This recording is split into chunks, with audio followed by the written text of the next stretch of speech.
Are you having difficulty seeing when you're quilting? If you have, then this video is for you. Today I'm going to give you some tips for quilting when you're having difficulty seeing. Hello everybody, this is Michelle Fox and welcome to The Simple Quilter. Now the first tip is to be sure you have an eye exam. If you're having difficulty seeing, be sure you have an eye exam done. Our vision is so important to us, especially as we age. There's lots of disease processes that can impair our vision, but sometimes all we need is a pair of glasses or new lenses. So again, the first tip is to be sure you have regular eye exams. The second thing is to have plenty of good lighting. It always seems like I never have enough light, especially when I'm quilting. So I have done several things to make sure I have good lighting. One of the best things I've done is I've invested in these Slimline lights. They're daylight lights.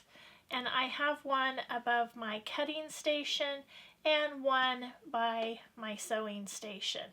Now these Slimline lights are kind of expensive, but they are worth every penny that I've spent on them. And you don't have to use this brand if you don't want, but be sure you have good lighting over your sewing and cutting areas, as well as your pressing areas. There are lots of different lights you can choose from. I will put a link to the kind that I use if you're interested. I'll put that in the description as well as in the first comment. Having overhead light is important, but for me, having good light here on my sewing machine platform is important too. And I want to show you something that I use. I use these LED strip lights to put up under my sewing machine, up above my throat plate right here, so that it provides some extra lighting. And let me show you. This is the lighting with just my sewing machine. Okay, now it has some good light there. It's kind of dark right over here in this area, but I have those strip lights, those LED strip lights up under there, and watch what happens when I turn it on. You can see how much better this whole area is illuminated now. There's so much more light and it's just so much easier to see. Another light you might think about, especially if you like doing handwork or if you're cleaning underneath in your bobbin case down there, and that is a headlamp. Now Wes did a video for me on a headlamp that I bought for him and he really likes it. I also bought one of those for Jared, our son, and he likes his, and I also purchased one for each of my sisters and they both really like theirs. Those headlamps are just great for doing work that's directly in front of you. So I'll put a link for that video and that product in the description below. For several years I used a portable Ottlite when I would go to quilt retreats, but a couple of years ago I broke that lamp. I was changing the light bulb and I just broke it. It was my fault, so I couldn't just repair it. And I haven't replaced it, but I've been to a couple of quilt retreats since then and I am going to have to replace it. It is so important for me to have good lighting, and I'm going to purchase a new Ottlite for my on-the-go quilting, whether it's sewing at a sew day or a quilt retreat. And I'm going to show you a picture of the one that I plan to order. I really like the Ottlites. The one that I'm going to be ordering has the daylight light, and the neck of the lamp is flexible so you can move the light wherever you'd like for it to shine, and I really like that feature. Now I'm not saying you have to have an Ottlite. Whatever's your favorite light, be sure you have one for your on-the-go quilting. The second tip I wanted to share with you is to use a magnifier. Now there are all kinds of magnifiers out there. In fact, some existed that I was not even aware of. You can get a sewing area magnifier for your sewing machine that's right here. A stitch area. It's called a stitch area magnifier for here. Now some brands carry their own magnifiers, and there is like a universal one that you can put on, you know, a variety of machines. But you might, if that's something you want to consider, you might check with a company that sells your brand of sewing machine. There are magnifiers that are hand-free magnifiers that go around your neck. I'll put a picture up to show you what those are, and it allows you to do work without having to hold it. There are desk lamp magnifier combinations. Now, I've been looking at some of those. I'm not quite I'm not quite there yet, but that may be something that I will need to order in the future. There's also seam rippers that have magnifiers, and I thought that was pretty neat. Ottlite puts one out. Now, if you've used any of these products, especially the seam ripper with the magnifier and light, please tell me about that in the comments below. I'd really like to know what you think about them and how they're working for you. Another magnifier that I use are these Magnifying Lens sets. Well, this is a set. This has a larger one and a smaller one, or you can just purchase a smaller one individually. But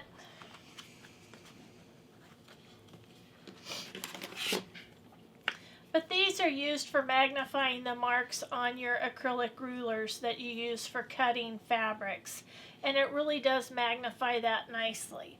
So again, there's the large one and there's the small one. But those are really pretty nice. And for me, just the type of ruler I purchased was important. I really have a hard time seeing the neon yellow markings, and also the rulers that have the opaque finish.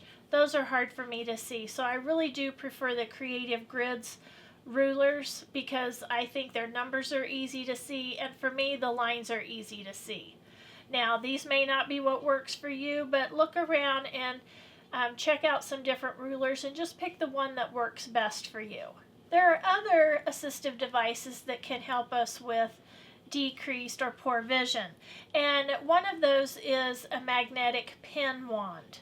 I don't have one with me, but Clover sells them. You can also, if you have a magnetic pen tray, you can use this to pick up pens if you spill them, because sometimes pens are hard to see. Like on my cabinet, it's kind of a variegated countertop, and it is hard to see when I drop pens. It's hard to find them all, and if I drop them on my floor, they are really, really hard to see. You can use the magnetic telescoping little magnetic pickup tools. You can get these from Harbor Freight, or you can get them from Walmart. You can get them online too, but these help pick up pens too, and you can use that to pick up pens in an area where you've spilled pens. Now, since we're on the topic of pens, I do like these magic pens, and I like the magic pens for a couple of reasons. Number one, I think they were originally made to help people who have a hard time picking up small objects like the pens with the small heads. But I like them because they're easy to see. That head is so easy to see. In fact, I'm going to be ordering some more of these in the fine or the super fine pen, and it has a green head, so those will be easy to see. If you have trouble keeping track of your needles, like when you're hand sewing, use a needle minder.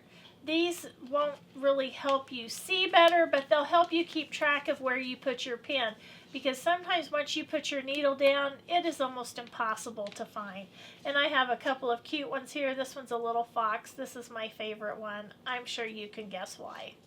You can also use needle threaders. This is one put out by Clover. This one works good for me.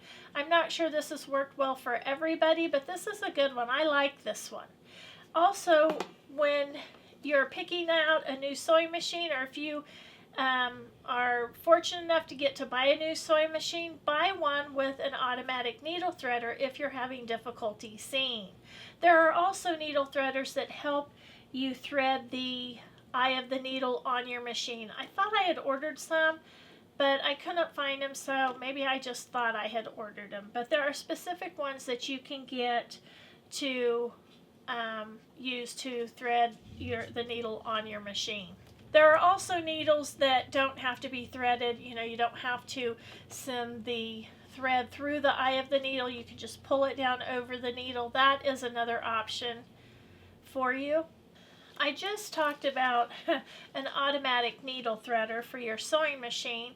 A couple of other products that I like to use. I use my walking foot a lot, but I do like to use a presser foot with a seam guide. So if you're having difficulty seeing where, your fabric's going through and keeping that consistent so that, you're getting a nice straight seam, you might try using a presser foot that has that guide on the outside. You can also use these reusable vinyl stops. This is put out by Sewing Edge or Q Tools. It's called Sewing Edge, a reusable vinyl stop. You can see I've used these a lot. I actually use this in conjunction with my presser foot that has the guide. I just really like these. Not only is it high contrast color with my throat plate's white and this is purple. It's easy to see, but it's elevated, so it really does act as a guide, like an edge. So I do like that. If you don't feel like you need that, you can always just use painter's tape, something that's high contrast. You can mark your machine, and this provides a visual cue or a visual input for using it as a guide. There are also these magnetic seam guides that you can use. I use these on my old Singers. I don't use these now, but you can. These are an option if you're interested, but your mechanism, your plate there has to be metal.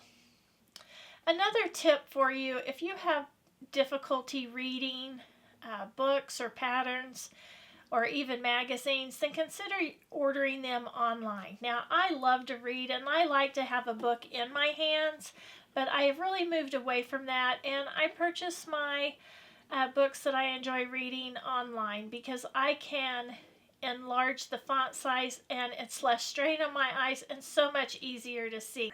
But it is an option for those of you who really can't see well enough to read the small print on patterns, magazines, and quilt books. For those of you that really like to do hand quilting but cannot see well enough to sew those tiny stitches, you might consider doing the big stitch. You can use pearl cotton that's high contrast, and it may look a little bit different, but it still gives a wonderful look to your quilts. And I know several quilters who actually use the big stitch. I talked about patterns just a few minutes ago. You might consider using patterns that don't have a lot of points that have to be matched up, especially if you're really particular about that. There are lots of patterns that don't require points to match up. The coin quilts, strip quilts, quilts that have floating stars, none of those require you to match up points. Also, like the brick house quilt, that doesn't require you to match up points either. So you can take maybe some of the frustration out of quilting just by selecting a little bit easier pattern. And you can also use high contrasting fabrics. For example, a red and white quilt or a blue and white quilt, something that you're really going to be able to see easily. I have two tips that I want to share from my viewers, and one of them is this. I was cutting this fabric on my blue mat, and I commented that it was hard to see. And she said, well, just turn your fabric over. And I thought, what? Well, look what's on the back side of the fabric. It's just white, so much easier to see, and I wonder why I didn't think of that. But I thought that was a great tip that viewer shared. Another viewer commented that she uses a black pen light, not the color black, but the black light comes out here, black light. It's kind of purple. But she uses one of these to shine on white fabric so that she can tell the right side from the wrong side.